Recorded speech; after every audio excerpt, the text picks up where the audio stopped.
Okay, hello everyone. Ang lecture natin ngayon tungkol sa DevPsych, Developmental Psychology, wherein we are going to touch on the area of moral development. Kaya ang title ng lecture natin, How Popular Psychology Impairs Moral Development. Basa lang muna ako ng biblical passage from Isaiah, Old Testament ito, sa Bible ninyo, chapter 5, verse 20. Woe to those who call evil good and good evil, who turn darkness to light and light to darkness, who replace bitter with sweet and sweet with bitter. Isa ito sa mga passages na lagi kong binabasa in connection to my lectures on moral development.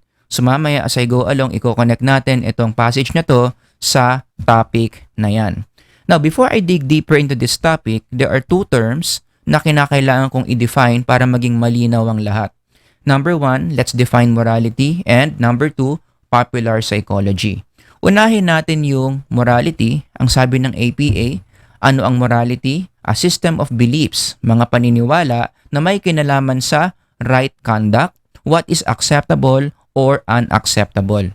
Kung baga ito yung overall awareness mo kung ano ang mga bagay na tama na dapat mong ginagawa at mga mali na dapat mong iniiwasan. So ilan yung bagay na alam mong tama, ilan yung bagay na alam mong mali. Yun yung sense of morality mo. Now, one thing I want you to learn about morality is it is good for a human being like us na malinaw, napaka-aware natin dapat sa morality. It's good for the society, it's good for the psyche. So kung tao ka, isa ito sa dapat dinedevelop mo sa sarili mo, alam mo kung ano yung mga bagay na tama at mali because it makes your behaviors more organized.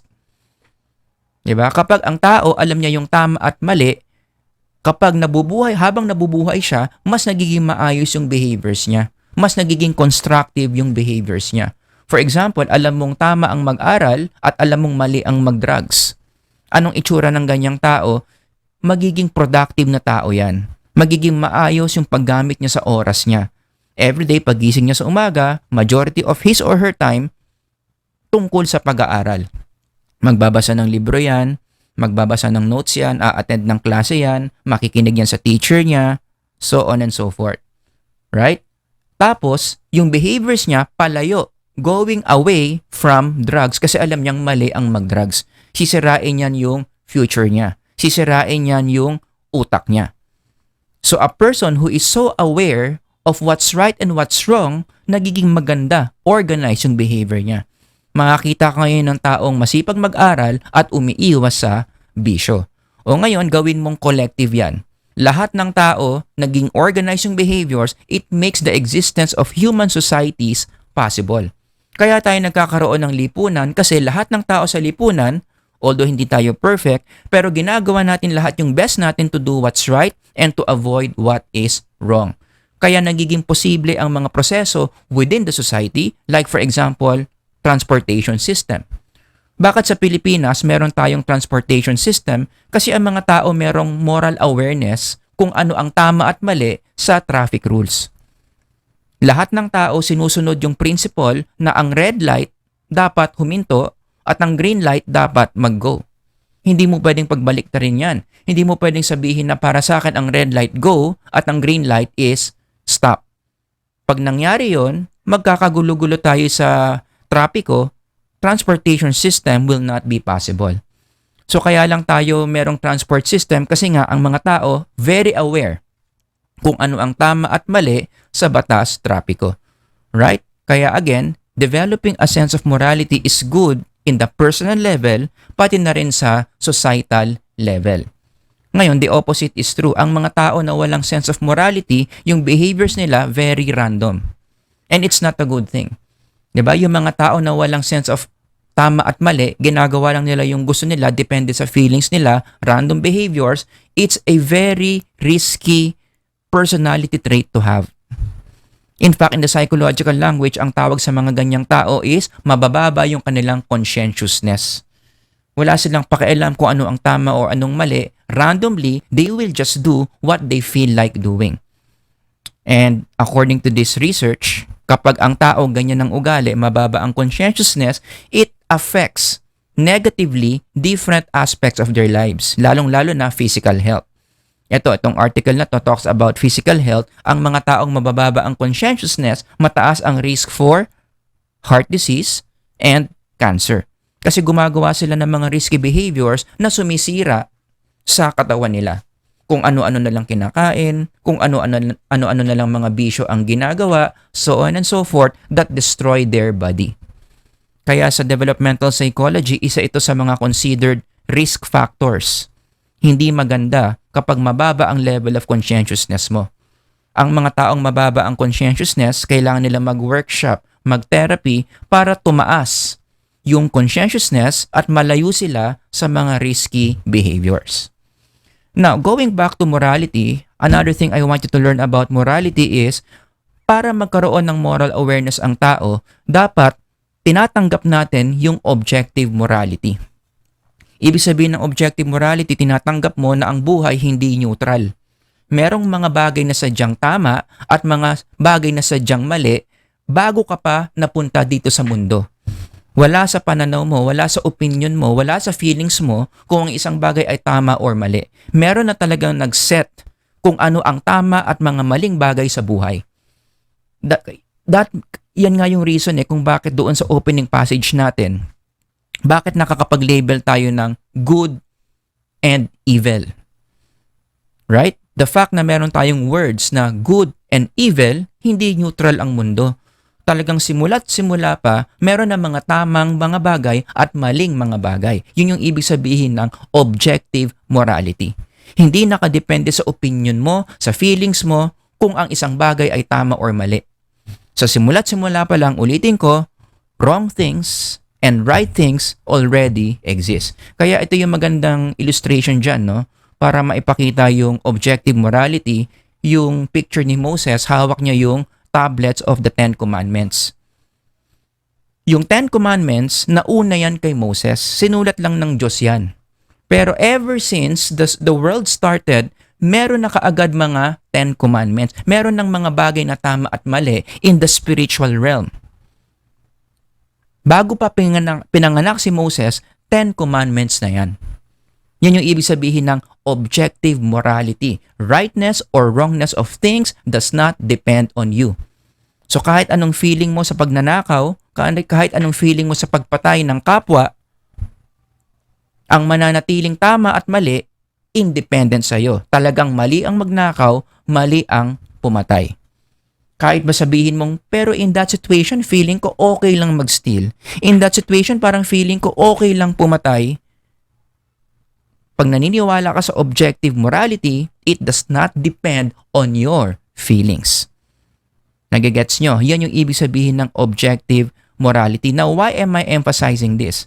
Anong kinalaman ng objective morality, which is a very philosophical term sa psychology? Kasi ang objective morality is the way papuntang positive moral development. In other words, kung gusto mong ang tao bumait, ito ang susi. Ang susi para bumait ang tao, naniniwala ka dapat sa objective morality. Someone who fears God, someone who is concerned to others, someone who is concerned to the society.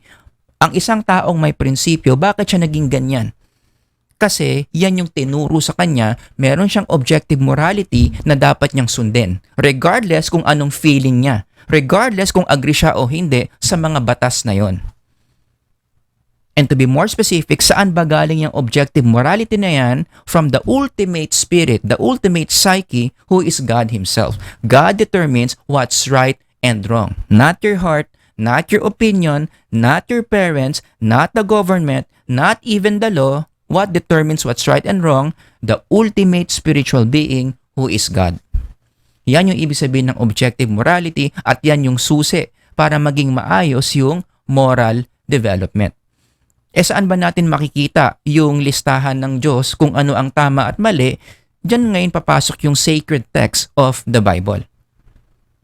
Kaya I will establish this here that one of the ways para ang isang tao maging maayos yung moral development or sa simpleng Tagalog para maging mabait ang isang tao, dapat marami siyang alam sa Bible at ina-apply niya yung nakasulat sa Bible. Siyempre, alam ko marami na naman dyan nakataas ang kilay. Akala ko ba psychology channel to? Bakit tayo nagba-Bible study? Meron tayong scientific evidence to show that. Like in this study, it was shown that those people na maraming alam sa Bible, it strongly predicts their ethical reasoning. Magaling silang mag-reason out sa different moral situations.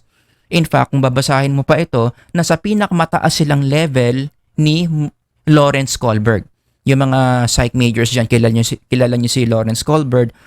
Kohlberg talked about moral development, iba't ibang stages pala yon.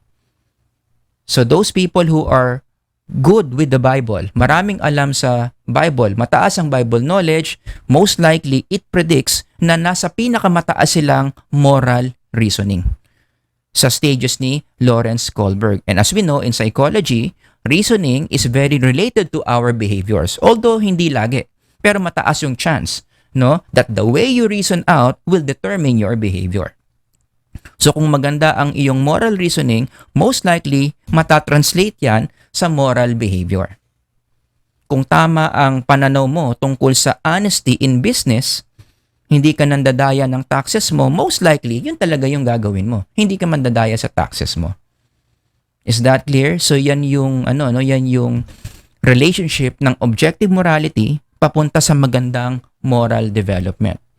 Now, let's go to number 2. Let's define kung ano naman ibig sabihin ng popular psychology. Okay? So, according to the APA, ito daw ang popular psychology, psychological knowledge as understood by members of the general public.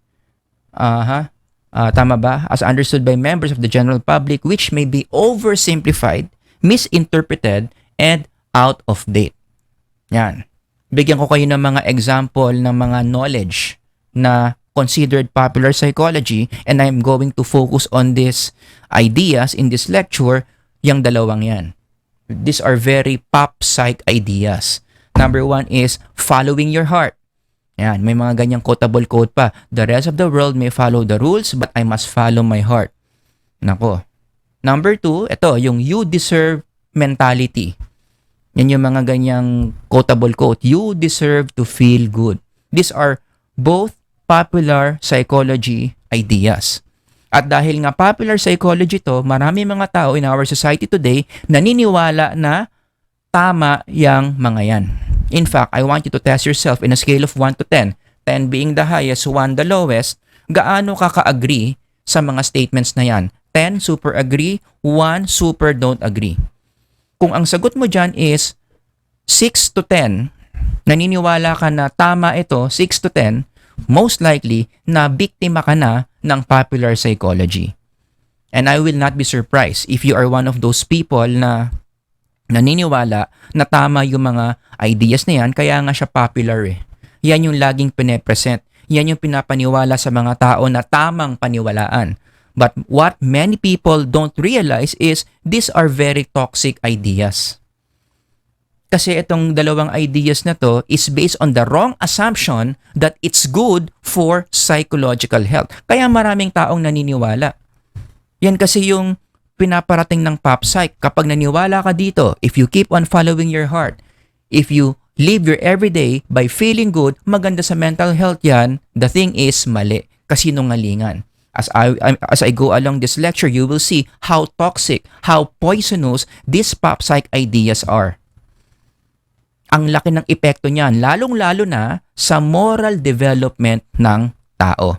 In fact, i-connect na natin, no? Dahil sa popular psychology, yan yung nagiging susi kung bakit ang mga tao nagkakaroon ng poor moral development.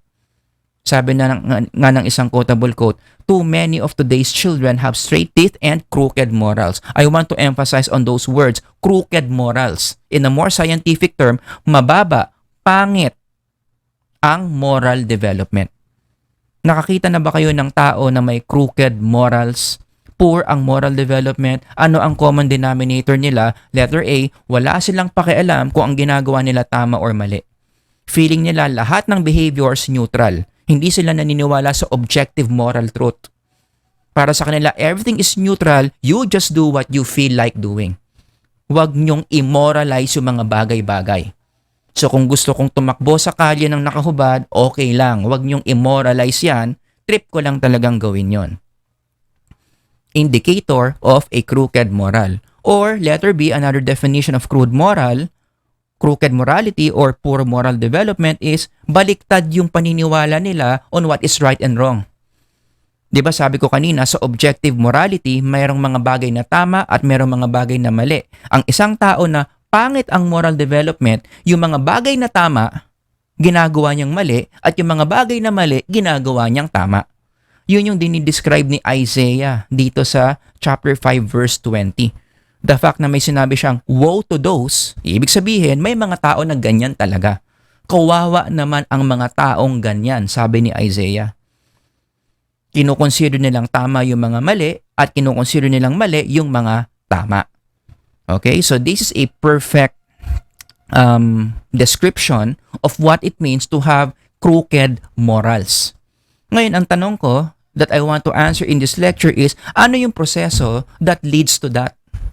Bakit ang tao nagiging salbahe? Kumbaga, kasi ito, Bible verse ito ng tungkol sa kasalbahihan, 'di ba? May mga tao na salbahe, walang pakialam sa tama or mali or baliktad yung tama at mali. Ano yung prosesong nangyayari diyan?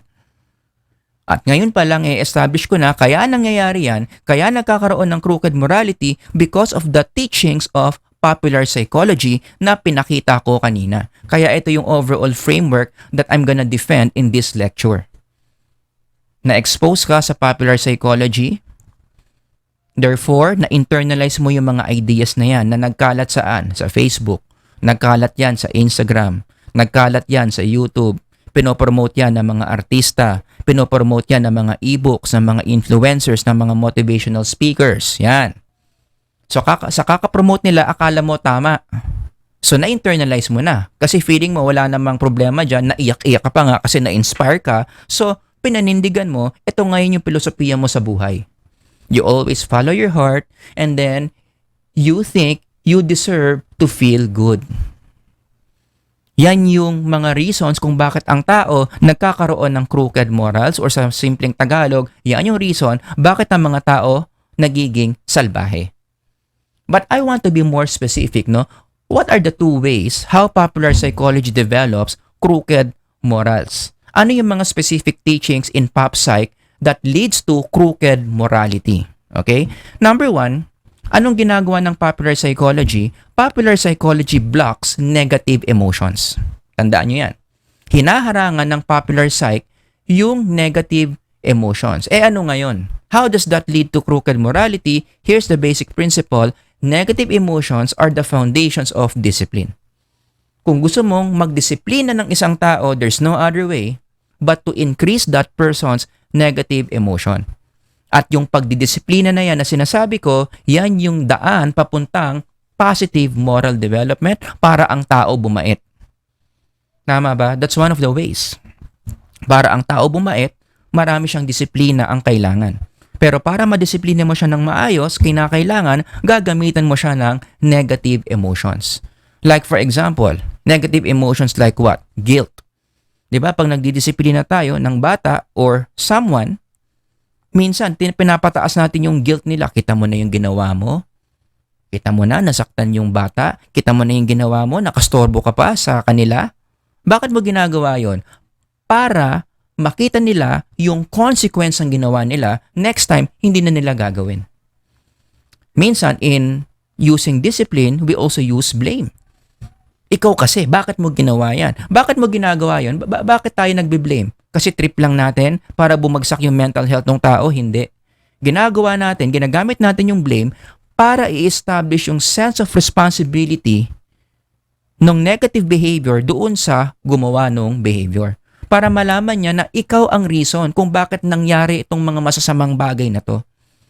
Para yung sense of blame na yon, later on, yun yung magtutulak sa kanya para umiwas na doon sa bagay na masama niyang ginawa. Diba? Hindi na siya malilate, hindi na siya magiging careless sa trabaho. Nagigets nyo? Or, in some instances, sa pagdisiplina, gumagamit ka ng physical pain.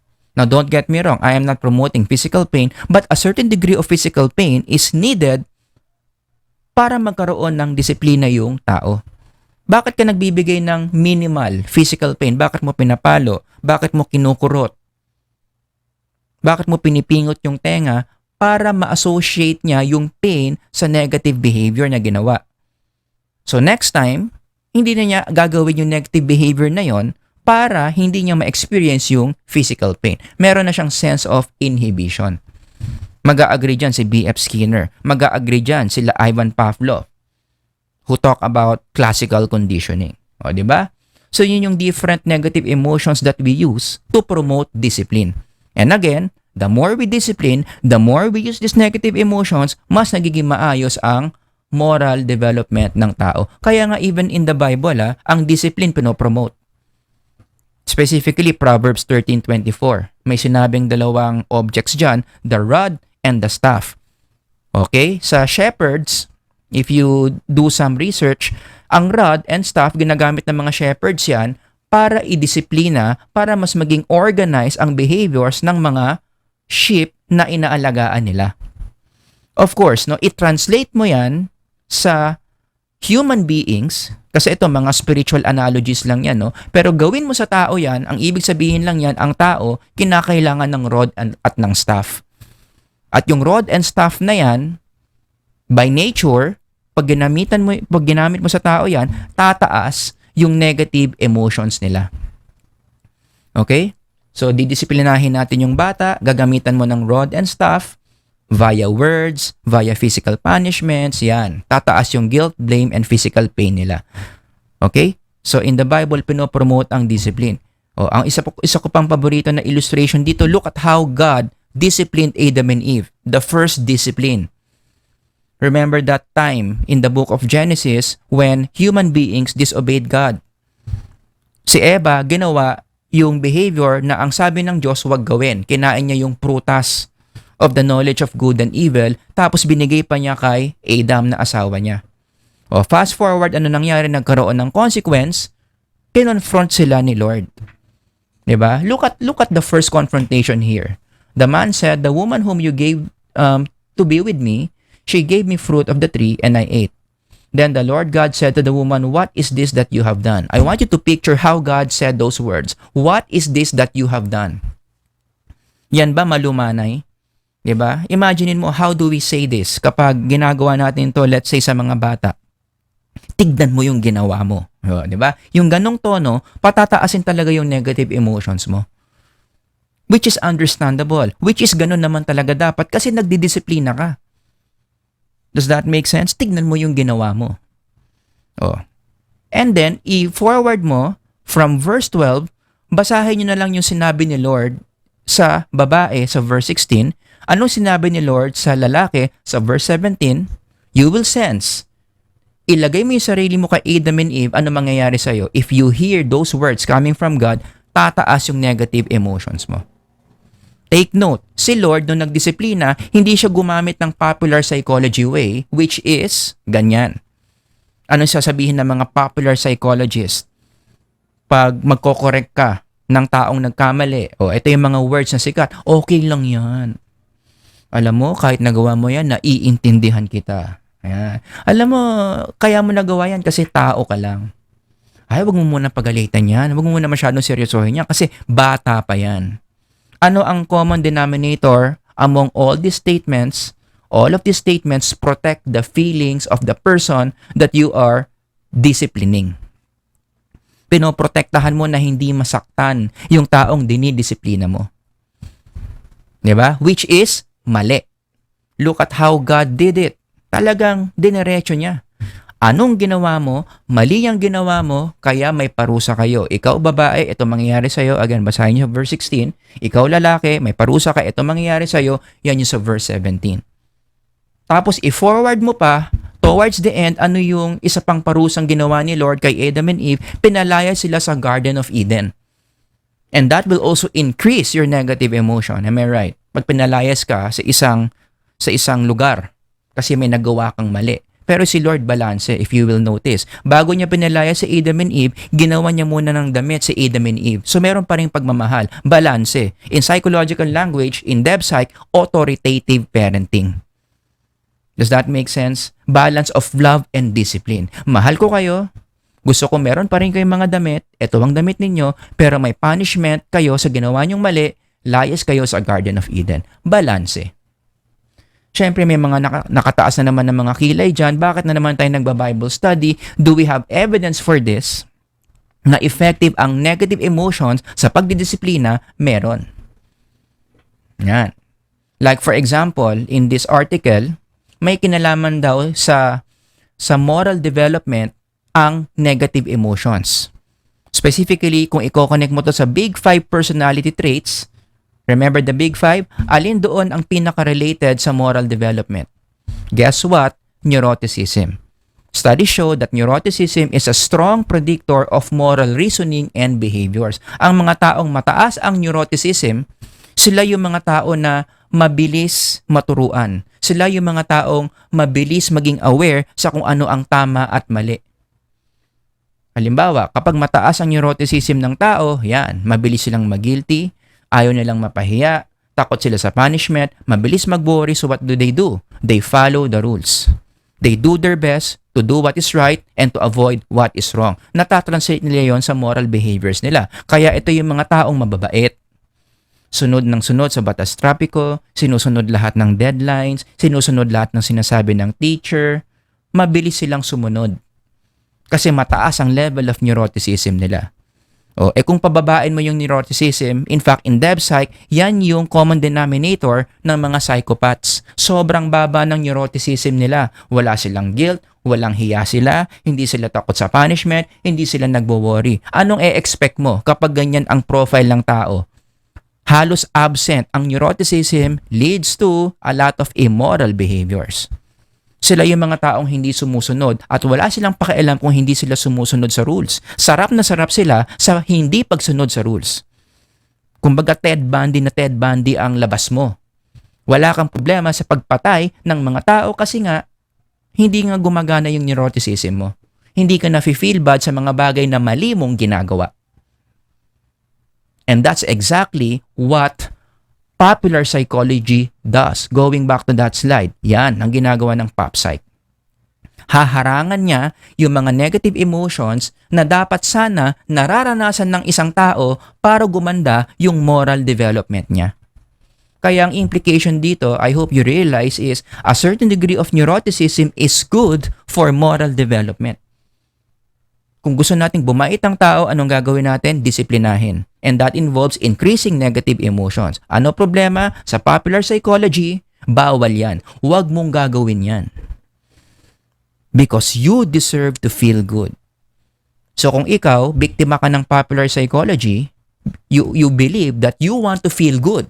You deserve to feel good. Hindi ka tatanggap ng punishment.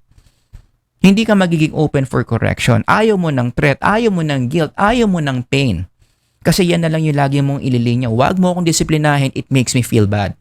And I deserve to feel good. Apply this to parenting. Nako, may mga parents, biktima rin ng PopPsych. I-apply ngayon nila to sa mga anak nila. So gagawin ng mga parents na to lahat ng paraan para hindi ma-feel bad yung anak nila.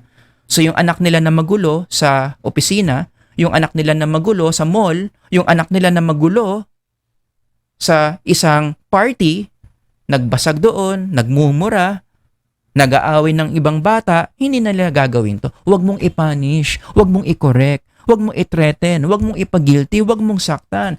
Kasi they deserve to feel good. Sino may kakilala ditong parents, ganyan yung parenting philosophy, it's not a good thing. Ibig sabihin nun, yung mga parents na yon, they are raising kids with crooked morality later on. Ang masama pa dito sa popular psych, sobrang lakas ng puwersa nito, no, na kahit ang popular culture such as songs, ire-reinforce pa yung maling teachings ng popular psych. Like for example, merong isang kanta, si Whitney Houston. Sikat na sikat yan. Hindi lang si Whitney Houston, pati yung kanta, I'm sure marami dito kinaraoke yan. Kung kinaraoke mo to, mag-comment kayo dyan sa baba. 'Di ba? Anong title ng kanta? Ayan, ang ganda-ganda niya, no? Look at the words. Greatest love of all. Right? Kung babasahin mo yung lyrics ng Greatest Love of All, parang ang ganda-ganda, parang ang positive-positive. But you will realize na itong mga words na to galing sa popular psychology, which is toxic. Lalong-lalo na yung first lines of the song, may kinalaman ito sa pagpapalaki ng bata. Na kapag sinunod ng mga magulang, oh my goodness, yung mga bata magiging salbahe. Ano yung mga linya dito na problematic? Ito, yung mga red words. Diba? I believe that the children are our future. Teach them well and what? Let them lead the way. Ako disagree ako dyan. You teach them, but you don't lead them the way. You don't let them lead the way. As a parent, you lead the way. Ikaw ang magdidikta sa kanila kung ano ang tama at mali, hindi yung sila ang magsasabi kung anong tama at mali. Ikaw ang magsasabi na dapat kumain sila ng gulay. Hindi yung didiktahan kanila na ayaw nila ng gulay, ang gusto lang nila hotdog. Got that? Sabi pa dito, show them all the beauty they possess inside. Okay yan, pero kulang. Dapat balanse. Ipakita mo yung maganda sa kanila, pero dapat ipakita mo rin na hindi sila perpekto. That will develop in them humility, which is a very important personality trait in psychology. Wala na lang tayong enough time to lecture on that. Pero kapag huminto ka lang kasi dyan, show them all the beauty they possess inside, tapos blind sila sa mga flaws nila, feeling nila wala silang improvements na dapat gawin, ginagawa mong narcissistic yung bata. Kaya marami mga kabataan ngayon, merong ganyang ugali self-entitled. Akala nila sila yung pinakapogi, sila yung pinakamagaling, yung ibang tao sa paligid nila, hindi. Bakit? Kasi brainwash sila ng mga parents nila that they are all beautiful. Walang mali sa'yo. Lahat sa'yo okay. Sabi pa dito, give them a sense of pride. Oh my goodness, that's one of the most dangerous teachings you can give to a child. Yung pataasin mo ng pataasin yung pride nila. Pinapalaki mo na pinapalaki yung ulo nila, imbis na gawin mo yan, again, you should be teaching them humility. Nagigets nyo? So yung mga ganyang kanta, akala natin very innocent, akala natin very constructive, maganda sa mental health, but in the long run, I hope you realize that this is poisonous. It will poison the psyche of the child that you are raising to be this way. At bakit? Saan nang galing yung ganyang mga messaging? Galing yan sa popular psychology. Saan yung slide ko doon? Yan. Kaya nagiging crooked yung morals. Because of that teaching coming from pop psych.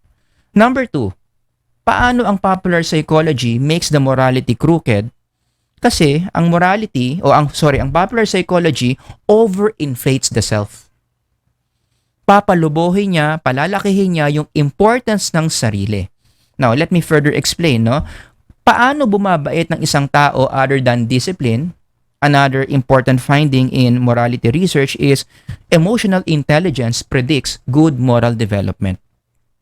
So kung gusto mong maging mabait ang tao, dapat i-enhance mo yung tinatawag nating emotional intelligence or EQ for short. And studies after studies have already proven that. No, na kapag ang tao maganda yung EQ niya, gumaganda rin yung kanyang moral reasoning that leads to moral behaviors, kaya siya mabait. Now, let's zoom in. Ano bang meron sa EQ? Ang EQ kasi nahahati yan sa 4. At yung 4 na yan nahahati sa 2. Your overall EQ is your ability to handle yourself and others well. EQ is a balance of self and others. Marunong kang you know how to deal with issues of yourself, at the same time, issues of other people. Hindi pwedeng isa lang. Sabi nga nila, 2 sides of the same coin. Ang EQ, self and others. Kaya nga sa Biblia, ang Bible nakakataas ng EQ. Bakit? Kasi yan yung laging tinuturo ng Bible. Ibabalanse mo yung issues ng self at ibang tao. Huwag mo lang mahalin yung sarili mo, mahalin mo rin yung neighbor mo. Sabi sa Matthew 22:39. So this passage enhances a person's EQ kasi binabalanse yung self and others. O ngayon, kung popular psychology ang magtuturo sa'yo, anong ituturo sa'yo? Yan ang ituturo sa'yo. You follow your heart. Huwag mong pakinggan yung sinasabi ng ibang tao. Ang mahalaga, gawin mo kung saan ka masaya. Huwag mong pakinggan yung mga correction ng iba. Kung ang tingin mo, yan yung tama. Kung ang feeling mo, yan yung gusto mong gawin, yan yung gawin mo. Yan yung tinuturo nito. Which is again, a poison to the psyche. Kasi kapag ito yung in-internalize mo sa tao, follow your heart ka ng follow your heart, ano mangyayari sa EQ mo? I-overinflate mo yung self, ibablock mo, ika-cancel mo yung others. Sa simpleng Tagalog, kapag i-apply mo tong follow your heart, ano mangyayari sa'yo? Pinapalaki mo yung ulo mo. Pinapalaki mo yung ulo ng isang tao. May kakilala kayong ganyan? Sobrang laki na ng ulo. Feeling niya siya yung pinakamagaling. Feeling niya ang pinaka nagmamatter sa buhay, yung feelings niya, yung opinion niya. Yan ang taong malaki ang ulo. Ano sila? Mayabang. Mga self-entitled. Feeling nila lahat ng bagay, deserve nila. Ito yung mga taong walang pakialam. Kung gusto nilang mag-ingay, mag-iingay sila, karapatan daw nila yon, tiisin daw ng iba yung ingay nila. Ito yung mga taong pa-importante, pa-VIP. Nagrarant sa Facebook kapag merong hindi nakuha. Nagrarant sa Facebook kapag nagkaroon na experience siya yung bad service. Kasi raw, VIP daw siya. Hindi ba raw natin siya kakilala? Bakit daw natin siya tinatrato ng ganon? Yun. May mga tao ba kayong kilalang ganyan? Most likely kaya naging ganyan yan, inabsorb niya yung teaching ng popular psychology to always follow his or her heart. By applying this, again, ulitin ko ano nangyayari, nawawala ng balanse yung EQ. Nagiging PhD ka sa sarili mo, nagiging mangmang ka sa issues ng iba. Kaya ang ending, nagiging makasarili kang tao, crooked morality. Am I making sense? So in summary, yan yung lecture natin for today. Paano ang popular psychology nakakapag-lead sa pangit na moral development? Number 1, popular psychology blocks negative emotions. And number 2, pop psych overinflates the self. Kaya ang isang lesson dito na gusto ko sana ma-realize nyo is making a child happy is not equals to making the child moral. Let me repeat. Making a child happy is not equals to making the child moral. But to tell you honestly, in this life, anong mas mahalaga? Masaya tayo o moral tayo? Mas mahalaga na moral tayo. By being moral, that leads to real form of happiness. Pero ang popular culture kasi hindi ganyan ang tinuturo. Hindi na baling hindi ka moral, basta masaya ka. That's the ultimate morality, your happiness, a very poisonous teaching. That's what the popular culture chooses, how to shape children of today. Let's make them happy than make them moral. Kaya, ang dami ng mga negative effects na yan sa society natin. No? That's an entirely different lecture. But I hope you learn this. Na kapag ang mga bata, pinapalaki mong gusto mo lagi silang masaya by teaching this to them, you are not doing them any good. In fact, kapag ikaw matigas ang ulo mo, ganyan ang pananaw mo sa pagpapalaki ng bata, or ganyan yung paniniwala mo in connection to morality, ang epekto sa iyo niyan, papasok ka dito sa sumpa ng Isaiah 5:20. Woe to those. Diba? Magiging baliktad ngayon yung moral system mo. Yung tama, ginagawa mo mali. Yung mali, ginagawa mong tama. It's a very risky profile to be in. Like in the language of DebPsych, ang mga taong ganyan, baliktad ang moral system, poor ang moral development, studies show this, very prone to the following outcomes. Kaya may teenage pregnancy. Kaya nagkakaroon ng STDs, substance abuse. Kaya sa gobyerno maraming corrupt. Kaya marami mga tao very materialistic. Napakababa ng spirituality, leads to broken marriages. Why?